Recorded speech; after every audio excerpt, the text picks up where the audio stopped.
students, we are so excited to be here with you guys today, tonight, whenever you're watching this, and the day, afternoon, good morning, whenever. We are so excited to be here with you. My name is McKenna. And I'm Tyler. And we are your online hosts. Hostess We have two really quick announcements for you. But the first one, I'm stoked about. And it happens really soon. Like stoked next week, like stoked. Like out of this world excited. What's another way to say that? Stoked. Yeah. I already said that. Okay, but anywho, it's June 2nd. We are having a Water Unite! Water You're too Unite. loud. You're too quiet. Yeah, probably. But Yeah, we're just not a good combination of loudness. we're like salt and pepper, you know? The rappers, not the spice. There's so much. You are so old. You're so old. Anywho, Water Unite is June 2nd. Make sure all your friends are there. We're stoked for it. Bring an extra pair of clothes because there's going to be water involved. do you hear that? You missed. It's a news chopper report about Water Unite coming up June 2nd. That was funny. I don't think they can hear it though, so it's less funny. It's pretty loud. Oh, you can hear it in your ears? Yeah. Oh, do you hear that? Ew, you're spitting everywhere. Oh, speaking of spit, Water Unite is June 2nd, so bring a pair of... Tyler is gonna... Yeah, I'm not coming to that now. But, in case you missed that, it's Water Unite for the 4th time. June 2nd, invite all your friends. It's gonna be the last Unite before summer, but also the first Unite in summertime, according to Tyler. So, make sure that you guys are there. The second thing is, if you are interested in internship, make sure you sign up below. It's coming super soon, so you have to do it ASAP. No. Rocky. Or Yeah. with Rocky. If you want to invite your friend Rocky, invite him. Oh my gosh, there's so much happening right now. But anyway, make sure you sign up. We are going to be there, and we hope that you are also there.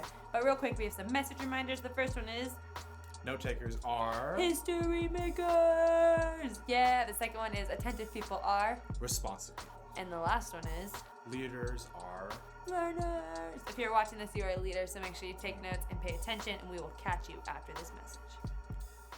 So I don't know what the technical term is, but I was an interesting child. And I swear if you're in a room right now and Riley just said let go or amen, you have my permission to smack her.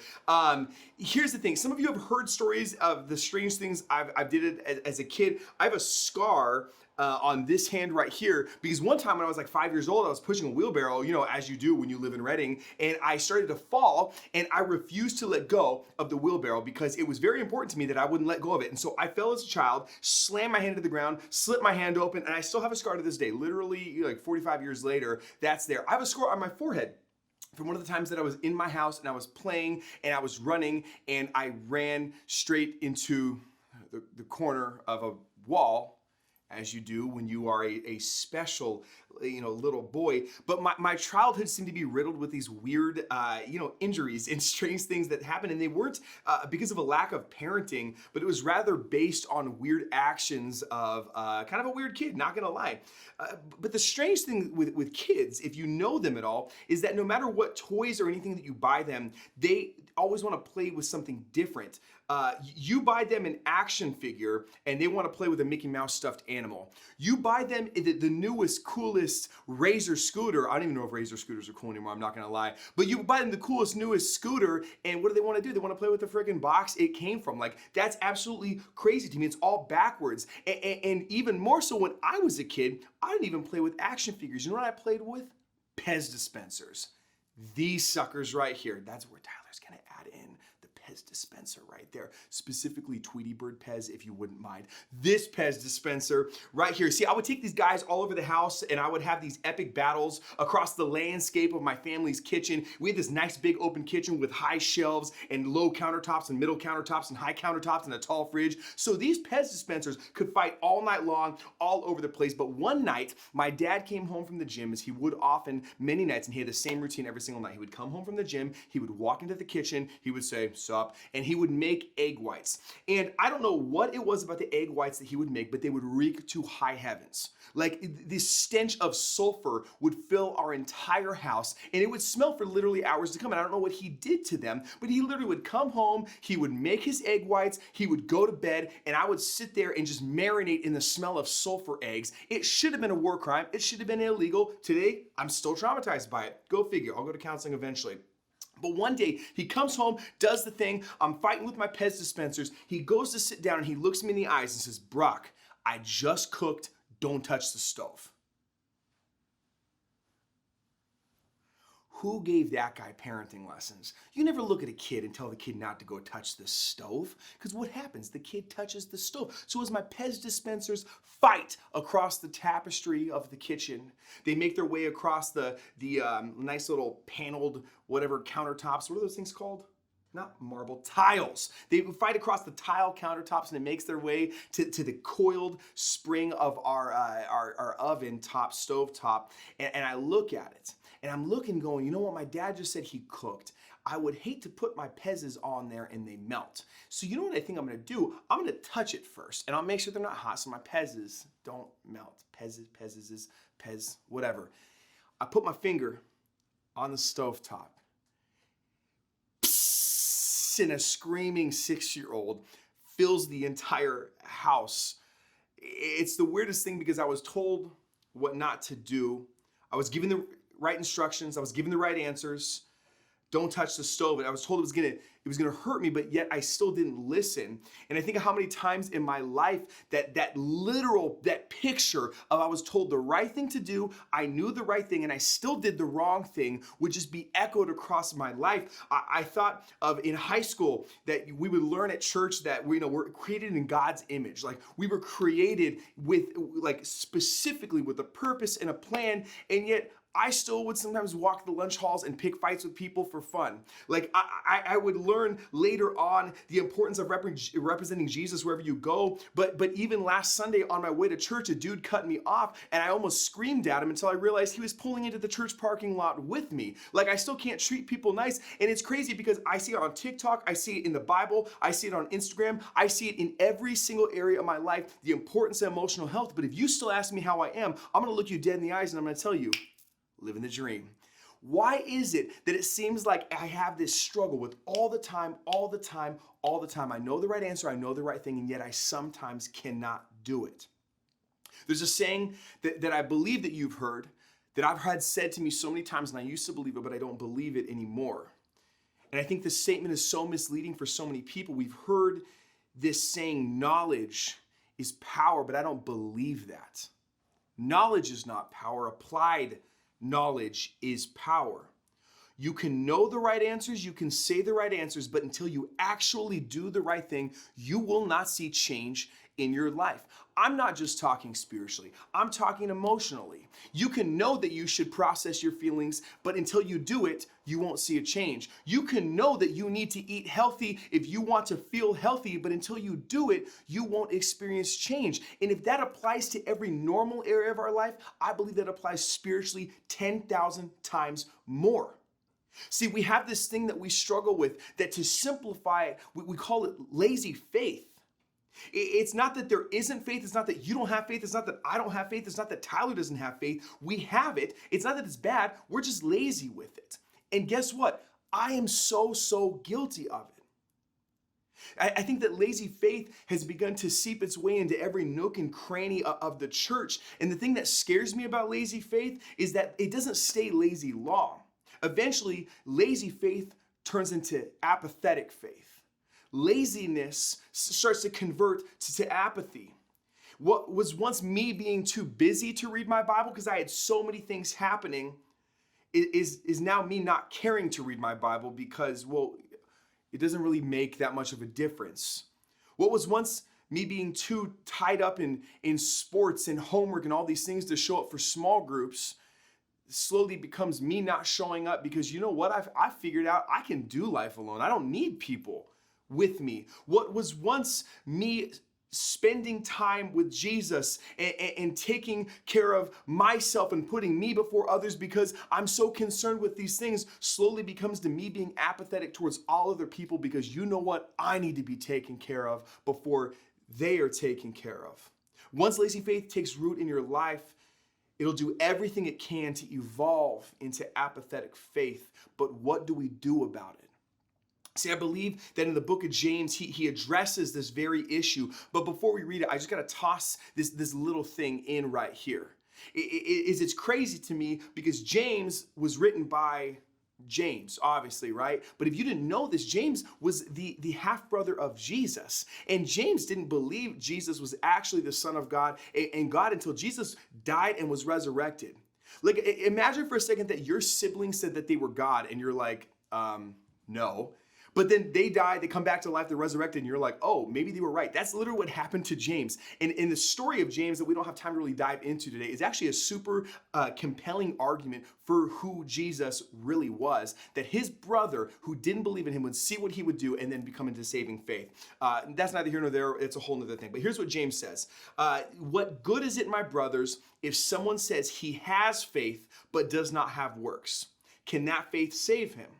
If a brother or sister is poorly clothed and lacking in daily food, and one of you says to them, go in peace, be warmed and filled, without giving them the things that they needed for the body, what good is that? So also faith by itself, if it does not have works, is dead.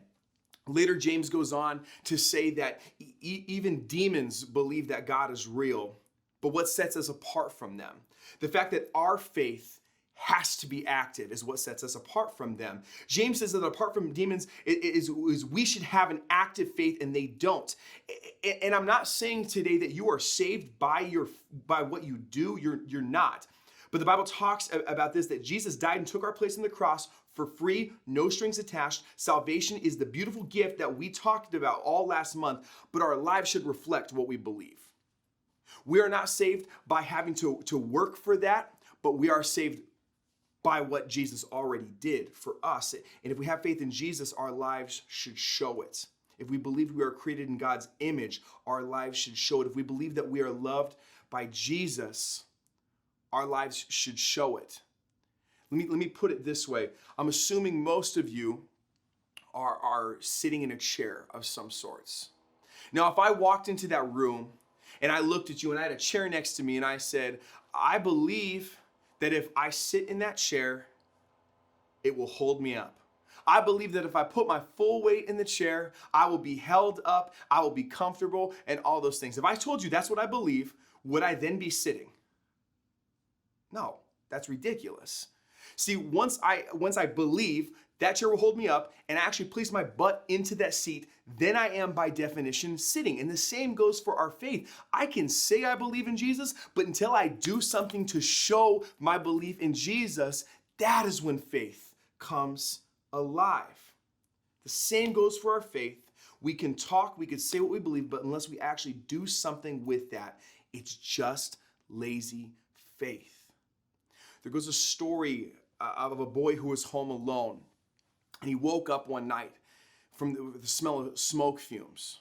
And he shoots out of bed because he figures there's a fire in his house. And he goes to touch his handle to go out in the hallway, and his handle's hot to the touch. And so he lets go, and he starts to panic because he doesn't know what he's going to do. And he sees his window, and so he climbs up on his dresser and he kicks his window out, and he starts to climb out of the third story that he's in, and he hangs there, and he realizes now the flames have gotten into his room, and he's not going to survive the fall to the floor. And so he hangs onto this ledge, panicking, saying, am I going to stay here and am I going to burn to death, or am I going to drop down and die from my fall? And as he panics and hyperventilates, he hears a voice from below say, let go, I'll catch you. And he realized that a man had seen him in this predicament, and he came under him. And so the boy looked at the man, trusted him, and let go. And the man caught him, and the boy was saved.